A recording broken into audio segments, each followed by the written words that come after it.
Le président congolais et son épouse accueillis par le couple Macron sur le perron de l'Élysée. À l'agenda ce mardi, un déjeuner de travail entre les deux chefs d'État avec comme thème central la crise sécuritaire dans l'est de la RDC.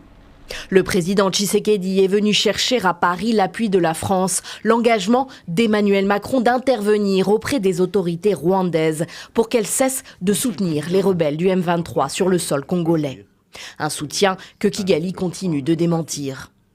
Il faut que l'armée rwandaise qui actuellement se trouve sur le sol de mon pays et non le M23, parce que le M23 c'est une coquille vide que le Rwanda brandit, il faut que l'armée rwandaise ait quitté le sol congolais. Alors à ce moment-là, oui, ce sera possible de discuter, mais discuter pour désormais s'entendre sur le fait que le Rwanda n'a plus rien à venir faire en République démocratique du Congo au niveau militaire. Les rebelles du M23 encerclent aujourd'hui presque entièrement Goma, le chef-lieu de la province du Nord Kivu.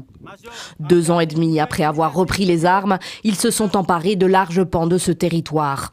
Le nombre de déplacés dépasse les 2,5 millions selon l'ONU.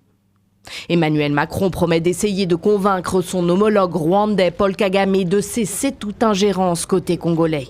Les relations entre les deux hommes se sont réchauffées ces dernières années. Mais la possibilité de sanctions contre Kigali n'est pas évoquée.